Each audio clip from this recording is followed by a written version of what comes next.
اوپر غالب ہے. اگر انسان لے مثال کے طور پر کتنے ایسے بھائی جو سگریٹ پینے والے ہوں گے لیکن شیخ نصیر الدین پہنچتے ہوں گے تو چھپا لیتے ہیں کہ نہیں چھپاتے ہیں, ہے نا. فلم دیکھ رہے ہوں گے لیکن شیخ صاحب پہنچ جائیں گے تو گالی دے رہے ہوں گے لیکن شیخ صاحب پہنچ جائیں گے تو کیوں؟ شرم سے نا. تو اللہ تعالیٰ تو زیادہ حقدار ہے کچھ سے. بھلا بتائیے اللہ کے مقابلے میں ان کی کوئی حیثیت ہے؟ کوئی نہیں. لیکن حق تو ہے کہ اللہ تعالیٰ سے شرم کرو اور اللہ تعالیٰ شرم کر کے چھوڑ دو. اسی لیے اللہ کے رسول نے ارشاد فرمایا کہ استحیوا من اللہ حق الحیا, اے لوگو شرم کرو اللہ تعالیٰ سے جیسا کہ شرم کرنے کا حق ہے. صحابہ کرام نے کہا اے اللہ کے رسول صلی اللہ علیہ وسلم ہم اللہ تعالیٰ سے شرم تو کرتے ہیں. تو آپ نے فرمایا میں اس شرم کی بات نہیں کر رہا ہوں مگر وہ شخص اللہ تعالیٰ سے شرم کرے. کون؟ جو فَلْيَحْفَظِ الرَّأْسَ وَمَا وَعَى وَلْيَحْفَظِ الْبَطْنَ وَمَا حَوَى, اپنے سر کو اور سر کے ارد گرد جتنی چیزیں ہیں اس کی حفاظت کر لے. اپنے زبان کی حفاظت کرے, اپنے آنکھ کی حفاظت کرے, اپنے کان کی حفاظت کرے, اپنے دماغ اپنے سوچ کی حفاظت کرے. وَلْيَحْفَظِ الْبَطْنَ وَمَا حَوَى, اور پیٹ اور اس کے ارد گرد جو ہے اس کی حفاظت کر لے. اپنی شرمگاہ کی حفاظت کرے, اپنے پیر کی حفاظت کر لے, اپنے پیٹ کی حفاظت کرے کوئی ناجائز نہ کھائے, اور اپنے دل کی حفاظت کر لے کسی مسلمان بھائی کا کینہ کپٹ دشمنی اپنے دل کے اندر نہ رکھے. وَلْيَذْكُرِ الْمَوْتَ وَالْبِلَا, اور موت کو اور موت کے بعد سر گل جانے کو یاد رکھے. جس نے ایسا کر لیا اس نے اللہ تبارک و تعالی سے شرم کا حق ادا کر دیا. اب آخری بات جو میں آپ کے سامنے رکھتا ہوں اس لیے کہ صرف 5 منٹ باقی رہ گیا ہے وہ یہ ہے کہ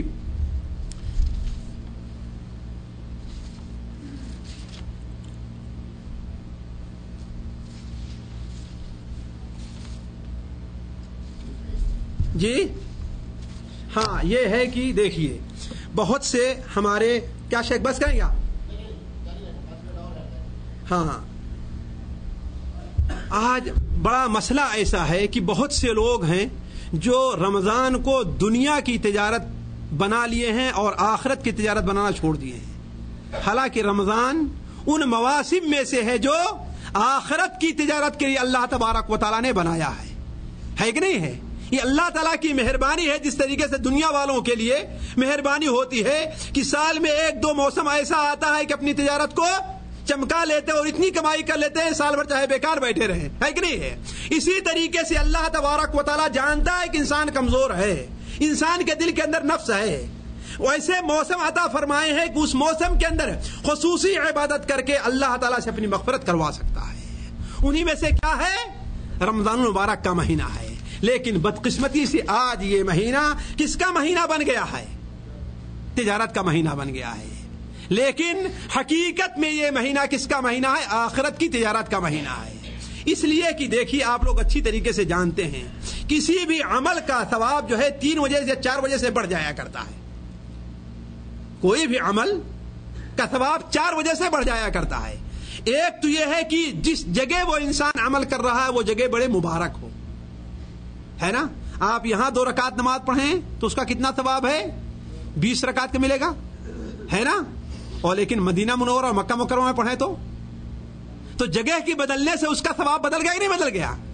اسی طریقے سے زمانے کے بدلنے سے بھی کسی بھی چیز کا ثواب بدل جاتا ہے. آپ شعبان میں عمرہ کریں اور رمضان میں عمرہ کریں, دونوں برابر ہے؟ دونوں برابر ہے؟ نہیں برابر ہے. شعبان کا عمرہ ایک عمرے کے برابر ہے اور رمضان کا عمرہ اللہ کے رسول کے ساتھ حج کرنے کے برابر ہے کہ نہیں ہے؟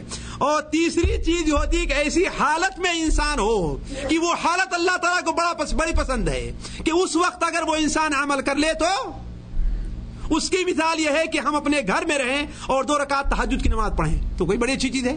لیکن ایک انسان سفر میں جا رہا ہے, بالکل تھک کر کے چور ہو گیا ہے, آرام سے تھوڑا آرام کرنے کے لیے وہاں پر رکتا ہے اور وہ وضو کر کے 2 رکعت نماز پڑھ لیتا تو اللہ کو کتنا پسند ہے, یہ ہے نا. اسی طریقے سے چوتھی چیز جو انسان کے اعمال کے ثواب کو زیادہ کر دیتی ہے وہ خود عمل کرنے والے کا ہے. خود عمل کرنے والا, اس لیے کہ عمل کرنے والا جس قدر اخلاص کے ساتھ عمل کرے گا اس کے عمل کا ثواب اللہ تعالیٰ اتنا ہی زیادہ کرتا جائے گا. اسی مسجد کے اندر دو آدمی ایک صف میں اور ایک دوسرے کے بغل کھڑے ہو کر نماز پڑھتے ہیں, لیکن دونوں کی نماز میں زمین اور آسمان کا فرق ہوا کرتا ہے کہ نہیں؟ ہوتا ہے نا. وہی 2 رکعت نماز آپ یہاں پر پڑھیے اور 2 رکعت نماز انسان میدان جہاد میں ادا کرے, دونوں کے ثواب میں فرق ہے نہیں فرق ہے.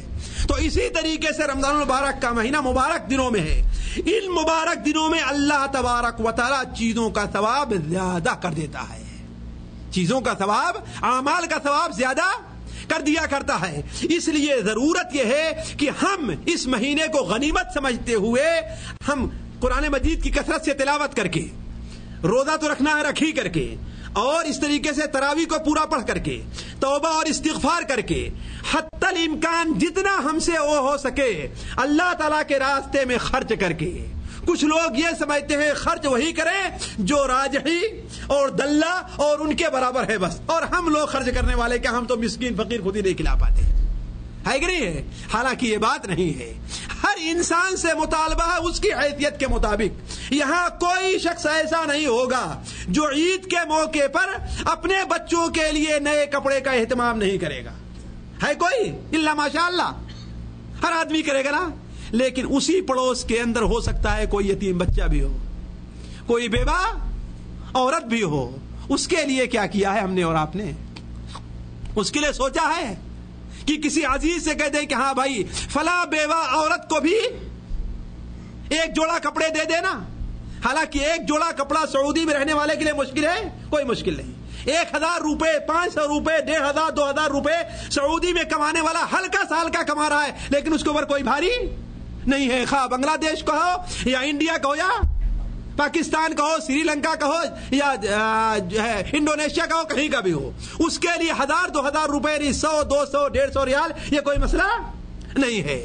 تو کہنے کا مطلب ہے کہ صدقہ اور خیرات کر کے اس مبارک مہینے کے اندر ہم آخرت کی تجارت کر لیں. جیسا کہ اللہ تعالیٰ ارشاد فرماتا ہے, یا ایھا الذین آمنوا هل ادلکم علی تجارۃ تنجیکم من عذاب علیم, اے ایمان والو کیا تمہیں میں وہ تجارت نہ بتاؤں جو تمہیں عذاب علیم سے چھٹکارا دے دے. وہ تجارت کیا ہے؟ تؤمنون باللہ والیوم الآخر, اللہ پر ایمان لاؤ اور آخرت کے دن پر ایمان لاؤ. تؤمنون باللہ ورسولہ, رسول اللہ اس کے رسول پر ایمان لے آؤ, ہے نا, اور اللہ تعالیٰ کے راستے میں جہاد کرو. یہ تم نے کر لیا تو اللہ تمہارے گناہوں کو معاف کر دے گا اور تمہیں ایسی جنتوں میں داخل کرے گا جس کے نیچے بحریں جاری ہوں گی اور وہاں بہترین مکانات تمہیں ملنے والے ہیں. تو عرض کرنے وقت یہ آخرت کی تجارت ہے.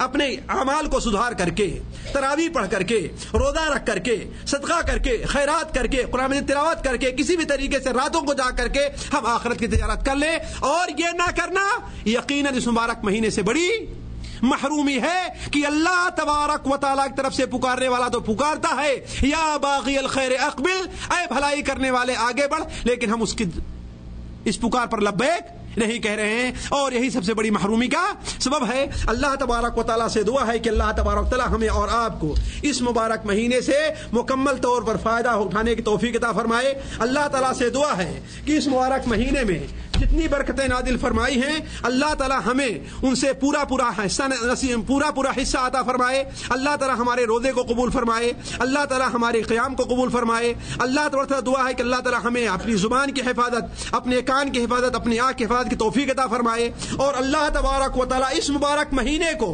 ایسا قرار دے کہ ہماری زندگی کے اندر ایک انقلاب آ جائے. اس مبارک مہینے سے پہلے ہم سے جو کچھ گناہ ہوا کرتے تھے, ہم سے ہم جھوٹ بولا کرتے تھے, ہم سے کبائر گناہ کا ارتکاب ہوا کرتا تھا, اگر ہم نے والدین کی کوئی نافرمانی کی ہے تو اس سے توبہ کر لے, اگر ہم نے رشتہ داری کو توڑا ہے تو اس سے توبہ کر لے, اگر ہماری عادت فلم دیکھنے کی تھی, ہماری عادت گانا سننے کی تھی, ہماری عادت اس قسم کی غلط چیزوں کی تھی, تو اللہ تعالیٰ اس سے سچی توبہ کی توفیق عطا فرمائے اور ہمیں یہ توفیق دے کہ ہم اور آپ اس مبارک مہینے کو اپنی زندگی کے اندر انقلاب کا ایک سبب بنائیں. سبحانک اللہم و بحمدک, اشہد ان لا الہ الا انت, استغفرک و اتوب الیک.